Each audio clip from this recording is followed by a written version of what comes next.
अस्सलाम वालेकुम एक्वेरियंस, मैं 𝗰𝗍𝗶 प्रोफेशनल एस्ट्रोलॉजर आपकी खिदमत में हाजिर हूँ इस हफ्ते की एस्ट्रोलॉजिकल रिसर्चेज लेकर। ये वीक अगस्त का आखिरी हफ्ता है। एक्वेरियंस, बहुत सारे प्लैनेट्स इस वक्त आपको बेनिफिट्स दे रहे हैं, बट कुछ प्लैनेट्स ऐसे भी हैं जिनकी जो रिप्रेजेंटेशन है उसका फ्यूल आपको ज़रा कम मिलेगा।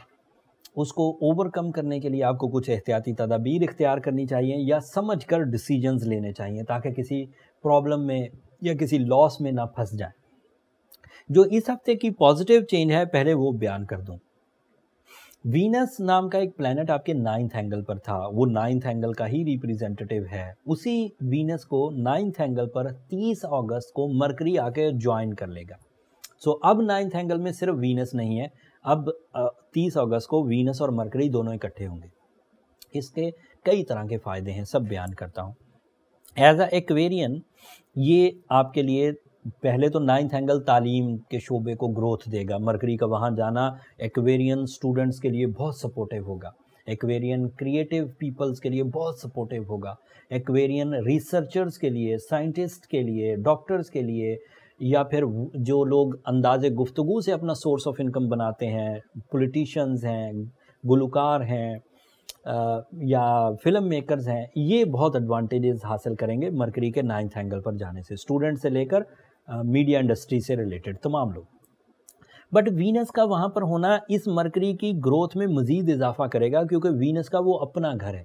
सो जब मरकरी बहुत अच्छे अंदाज से आपके लिए calculation, mind skills, face value produce कर रहा होगा, तो उसी लम्हे वीनस की वजह से आपके कनेक्शंस बहुत बन रहे होंगे। पीआर, जो कैरियर के लिए बहुत अच्छी, जो फैमिली वेलफेयर के लिए बहुत अच्छी, जो किसी फर्म या कंपनी के सीनियर्स के साथ जो कनेक्शंस चाहिए होते हैं, जो क्लाइंट्स के साथ कनेक्शंस चाहिए होते हैं, ये सब बनेंगे। These are all material connections. उसी से अचीवमेंट्स एंड रिवॉर्ड समरात मिलेंगे एंड डील मेकिंग भी ज़्यादा होगी। बट इसके एक दूसरे तरह के कनेक्शंस भी हैं, जैसे आपके फादर के साथ कनेक्शन, आपके सीनियर्स के साथ कनेक्शंस, आपकी स्पिरिचुअलिटी, सिंसियरिटीज़, आपके बारे में लोगों की राय अच्छी कायम करना, ये सब भी पॉजिटिव हो जाएगा। एंड फिर रोमानवी अचीवमेंट अलग से, क्योंकि वीनस अगर अपने ही घर में हो तो इजहार मोहब्बत का ये बेहतरीन टाइम हुआ करता है, शादी करने का ये बेहतरीन टाइम हुआ करता है, एंड शादी में उलझने जो हैं उनको रिजॉल्व करने का यही बेहतरीन टाइम है। पहले सिर्फ मोहब्बत के ही बस उलझने रिजॉल्व होनी थी, अब मरकरी भी 30 को आ जाएगा तो अक्लो जहानत या प्लानिंग या फिर अंदाज़े गुफ्तगू को आप वेपन के तौर पर या टूल ऑफ सक्सेस के तौर पर यूज़ करके आप अपनी मोहब्बत के उलझनों को ख़त्म कर सकते हैं। अगर कोई डिले ऑफ मैरिज का शिकार था तो वो उसे दूर कर सकता है। अगर किसी को प्रपोज़ करना था और प्रपोज़ल के लिए आपके पास करेज नहीं थी तो वो अब कर सकता है। अगर प्रपोज़ल एक्सेप्ट करना था, पहले दिल नहीं मान रहा था, तो अब हो जाएगा। अगर ऑलरेडी कोई मैरिड कपल है और उनके दरमियान दिल मिल नहीं रहे थे तो this is a new situation, जिससे आपसी मोहब्बत में इजाफा होगा और वो फैमिली वेलफेयर की वजह बनेगी, जिससे एक प्रॉपर रिस्पेक्टफुल रिलेशन डेवलपमेंट आएंगी। हाउस वाइफ्स के लिए ये टाइम बहुत अच्छा है, औलाद की वेलफेयर के लिए ये टाइम बहुत अच्छा है। तो इतने बेनिफिट्स मरकरी और वीनस के इकट्ठा होने से मिलेंगे। बट मार्स 8वें घर में है, सन 8वें घर में। ये एक ऐसी पोजीशन है जो आपके लिए थोड़ी प्रॉब्लमेटिक हो सकती, बहुत ज़्यादा नहीं, थोड़ी प्रॉब्लमेटिक। इस वक्त बहस और तकरार का सही टाइम नहीं है, स्पेशली ऐसी बहस और तकरार जो अपनी हक मांगने के लिए, जैसे किसी पर मुकदमा करके अपना हक वापस लेना है, this is not right time. जैसे जॉब स्विच करना है, this is not right time.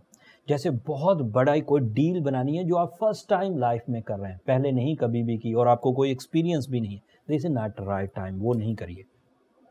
इस वक्त किसी भी तरह की कोई ऐसी एक्टिविटी जिससे जिस्मानी कुव्वत के ज़िया की खराबी की वजह बनता हो, कोई एक्सीडेंट हो सकता हो, कोई डिजीज़ प्रोड्यूस हो सकती हो, उससे ज़रा गुरेज करें। So Mars and sun is not in good position at the moment, and इससे आपकी करेज में भी थोड़ी कमी आएगी, लेकिन उसको ओवरकम किया जा सकता है। जैसे सैटर्न भी रेट्रोग्रेड है, जुपिटर भी रेट्रोग्रेड है। इन रेट्रोग्रेशन की वजह से जो कमी आती हैं वो ब्लू सफ़ायर से कवर हो जाती हैं, चाहे वो सन की वीकनेस हो, चाहे मार्स की वीकनेस हो, चाहे सैटर्न की हो, चाहे जुपिटर की। ये जो 4 बड़े प्लैनेट्स हैं, इनकी कमज़ोरियाँ सिर्फ ब्लू सफ़ायर के वेयर करने से, सूर्य शम्स के 5 दफ़ा पढ़ने से रिकवर हो जाएंगी। मोस्टली एक्वेरियंस इससे कवर हो जाएंगे।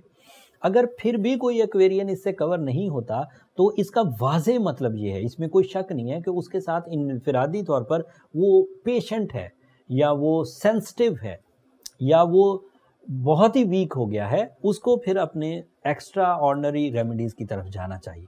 एक्स्ट्रा ऑर्डिनरी रेमेडीज़ की तरफ जाने से पहले ये बात ज़रूरी है कि अपनी प्रॉपर डायग्नोसिस की तरफ पहले चला जाया जाए।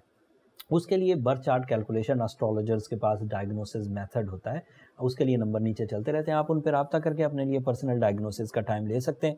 उसमें तमाम वो डेफिशिएंसीज जिसकी वजह से आप परफॉर्म अच्छा नहीं कर पा रहे, या आपकी स्किल्स प्रॉपर रिवॉर्ड्स उगल नहीं रही, या आप अपने प्लान से कामयाब नहीं हो पा रहे, तो फिर आपको वो कॉज ऑफ डैमेज भी पता चल जाएंगे और उनको रिपेयर करने के तरीके भी पता चल जाएंगे।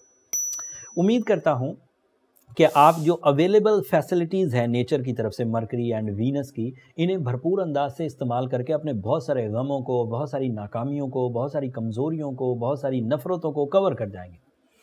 एंड जो रही सही कसर होगी वो ब्लू सफ़ायर सूरशम से कवर कर लेंगे। एंड अगर फिर भी कुछ रह जाए तो वो पर्सनल डायग्नोसिस से कवर हो जाएगी। लेकिन ये साबित कर दीजिए कि एक्वेरियंस ट्रेंड सेटर्स हैं। ये साबित कर दीजिए कि एक्वेरियंस हमेशा ही टॉप पर रहने के लिए कोशिशें करते हैं और कामयाब हो जाते हैं। इस वक्त फैसिलिटीज़ ज़रा कम है, लेकिन इस कमी का कोई भी ताल्लुक डिज़ास्टर से नहीं बन रहा। स्लो तरक्की है बट डिज़ास्टर नहीं है। स्लो तरक्की को फास्ट किया जा सकता है with high efforts, with some artificial fuel, with some extra planning, with some otherwise जो सपोर्ट यानी कि पार्टनरशिप सपोर्ट होती है, उससे आप कर सकते हैं। ये इस हफ्ते की इन्फॉर्मेशन थी एक्वेरियंस। होपफुली आपको ये प्लानिटरी सेटअप और इसकी रिसर्चेस से अपने वक्त की आगाही मिली होगी। अगर आपकी नॉलेज में इजाफा हुआ है तो अपनी दुआओं में हमें ज़रूर याद रखा करें। एक्वेरियंस, आपकी दुआएं न सिर्फ हमारे लिए इस दुनिया का बल्कि आखिरत का सबसे कीमती सरमाया। अगले हफ्ते मज़ीद खुशखबरियाँ आएंगी, बहुत सारी कमियाँ, बहुत सारी कमज़ोरियाँ अगले हफ्ते के प्लानिटरी सेटअप से दूर हो जाएंगी। अब उस प्लानिटरी सेटअप की जो रिपोर्ट है वो अगली वीडियो में बयान करूँगा। तब तक के लिए मुझे इजाज़त दीजिए। जाते जाते हमेशा की तरह मेरी जो दो दरख्वास्तें होती हैं, एक तो अपनी दुआओं में हमें ज़रूर याद रखा करें। आपकी दुआएं, मैं हमेशा ही कहता हूँ, मेरी कीमती तरीन चीज़ है, इस दुनिया के लिए भी आखिरत के लिए भी।